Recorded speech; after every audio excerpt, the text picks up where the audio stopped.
Salut à toutes et à tous et bienvenue sur notre chaîne. Aujourd'hui, on va parler d'un sujet qui nous concerne tous les jours. Un produit qu'on utilise presque tous sans même y penser, le déodorant. Plus précisément, on va se pencher sur un ingrédient qui fait couler beaucoup d'encre et qui suscite pas mal d'inquiétudes, l'aluminium. Alors, l'aluminium dans nos déos, est-ce vraiment dangereux pour notre santé ? Faut-il jeter tous nos antitranspirants à la poubelle ? On va démêler le vrai du faux ensemble en se basant sur ce que dit la science. Commençons par le commencement. Pourquoi y a-t-il de l'aluminium dans nos déodorants, ou plus exactement, dans nos antitranspirants ? Les sels d'aluminium, comme le chlorhydrate d'aluminium, sont les agents actifs les plus efficaces pour réduire la transpiration. Comment ça marche ? C'est assez simple. Au contact de la sueur, ces sels forment une sorte de petit bouchon temporaire à la surface des pores de la peau. Ce bouchon bloque la sortie de la sueur et hop, on reste au sec. C'est pour cette efficacité redoutable qu'on les retrouve dans la majorité des produits antitranspirants du marché. Mais alors, d'où vient la controverse ? L'alerte a été lancée il y a plusieurs années, principalement autour de deux inquiétudes majeures.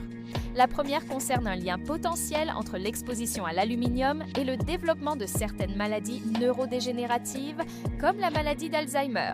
La seconde, et c'est peut-être la plus médiatisée, évoque un risque accru de cancer du sein, notamment parce que les déodorants sont appliqués juste à côté des seins et des ganglions lymphatiques.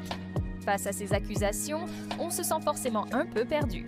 D'un côté, on veut éviter de prendre des risques inutiles pour notre santé. De l'autre, on a envie d'un produit qui fonctionne et qui nous met à l'aise au quotidien. C'est là que la science entre en jeu. Que nous disent les études et les autorités sanitaires ? Le point crucial de tout ce débat, c'est l'absorption cutanée. Pour que l'aluminium soit potentiellement toxique, il faudrait d'abord qu'il pénètre dans notre corps en quantité significative. Et c'est là que les choses se compliquent. La peau est une barrière incroyablement efficace. Pendant longtemps, on a pensé que très peu d'aluminium passait à travers cette barrière.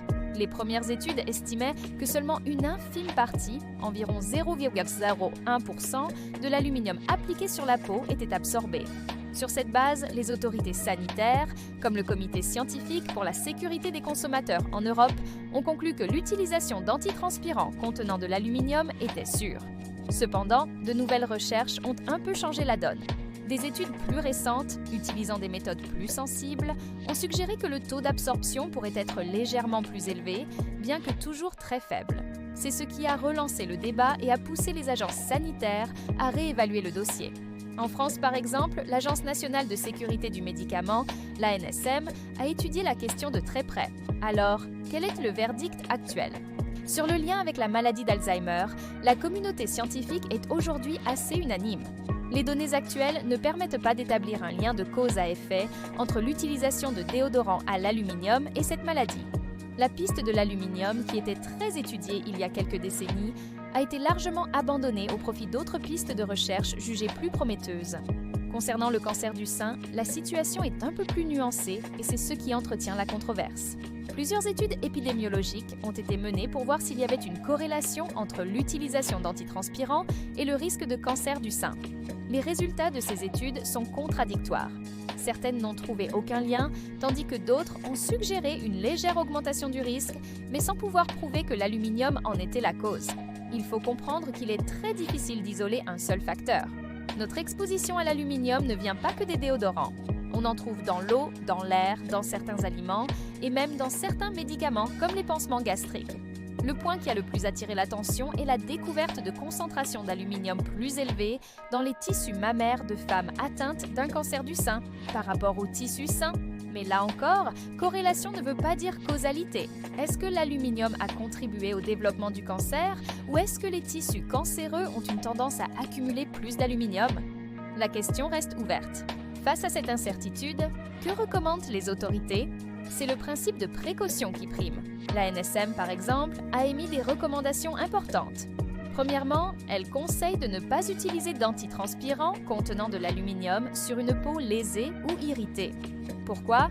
Parce que si votre peau est coupée, par exemple après le rasage ou l'épilation, la barrière cutanée est moins efficace et l'aluminium pourrait pénétrer plus facilement. Il est donc recommandé d'attendre un peu avant d'appliquer son déo après s'être rasé les aisselles. C'est une mesure de bon sens et facile à appliquer. Deuxièmement, les autorités ont demandé aux fabricants de limiter la concentration d'aluminium dans leurs produits. Le but est de réduire l'exposition globale de la population par mesure de précaution, en attendant d'avoir des données scientifiques encore plus solides. Alors, que faire concrètement? La première chose, c'est de ne pas paniquer. À l'heure actuelle, aucune étude n'a prouvé de manière formelle et définitive que l'aluminium des déodorants provoque le cancer du sein ou d'autres maladies. Le risque, s'il existe, est considéré comme très faible par la majorité de la communauté scientifique. Cependant, le principe de précaution est toujours une bonne approche. Si vous êtes préoccupé, vous avez plusieurs options. La première est de vérifier vos étiquettes. Les antitranspirants contiennent des sels d'aluminium. Les déodorants simples, eux, n'en contiennent généralement pas. Quelle est la différence? Un déodorant classique ne bloque pas la transpiration. Il agit en masquant les odeurs et en limitant la prolifération des bactéries qui en sont responsables, souvent grâce à de l'alcool ou des agents antibactériens. Un antitranspirant, lui, bloque la sueur grâce à l'aluminium. Si votre principal souci est l'odeur et non l'humidité, un déodorant sans aluminium peut être une excellente alternative pour vous. Aujourd'hui, le marché a explosé et vous avez l'embarras du choix. Il existe de très nombreux déodorants sans sel d'aluminium, disponibles en supermarché, en pharmacie ou en magasin bio. Ils utilisent d'autres ingrédients pour lutter contre les odeurs, comme le bicarbonate de soude, le magnésium, des huiles essentielles ou la pierre d'Alun. Attention d'ailleurs avec la pierre d'Alun. La pierre d'Alun naturelle est du sulfate de potassium et d'aluminium. Elle contient donc bien de l'aluminium. Son innocuité est également débattue car on ne connaît pas bien son taux d'absorption par la peau. La pierre d'Alun synthétique, elle, est faite de sulfate d'ammonium et d'aluminium, un autre type de sel. Donc, si votre but est d'éviter totalement l'aluminium, la pierre d'Alun n'est pas forcément la solution. Vous pouvez aussi choisir d'alterner. Par exemple, utiliser un antitranspirant avec aluminium les jours où vous avez vraiment besoin d'être au sec, comme pour une séance de sport intense ou une présentation importante, et opter pour un déodorant sans aluminium le reste du temps, le week-end ou les jours plus calmes. C'est une bonne façon de limiter votre exposition sans renoncer totalement à l'efficacité quand vous en avez le plus besoin. Et n'oubliez pas la règle d'or, ne jamais appliquer de produit sur une peau fraîchement rasée ou irritée. Laissez votre peau se reposer et se réparer. C'est le conseil le plus important et le plus consensuel de la part de tous les experts. En résumé, la question de l'aluminium dans les déodorants est un parfait exemple de controverse scientifique. Il n'y a pas de réponse simple et définitive. Les données sont complexes, parfois contradictoires, et la science continue d'avancer. Le risque n'est pas prouvé, mais un doute subsiste, ce qui justifie l'application du principe de précaution. Le plus important est de faire un choix éclairé, celui avec lequel vous vous sentez le plus à l'aise. Vous avez maintenant toutes les cartes en main pour comprendre les enjeux. Vous pouvez choisir de continuer à utiliser votre antitranspirant habituel en respectant les précautions d'usage, ou vous tourner vers les nombreuses alternatives sans aluminium qui existent aujourd'hui. Il n'y a pas de bonne ou de mauvaise décision, seulement une décision personnelle basée sur votre niveau d'information et votre propre sensibilité au risque. Ce qui est sûr, c'est que s'informer auprès de sources fiables comme les agences sanitaires nationales et européennes est la meilleure chose à faire pour ne pas tomber dans le piège des fausses informations qui circulent beaucoup sur Internet. J'espère que cette vidéo vous a aidé à y voir plus clair. Le but n'était pas de vous faire peur, mais de vous donner une vision complète et nuancée de la situation. N'hésitez pas à partager vos propres expériences ou vos questions dans les commentaires. Utilisez-vous des déodorants avec ou sans aluminium? Avez-vous trouvé une alternative qui vous convient?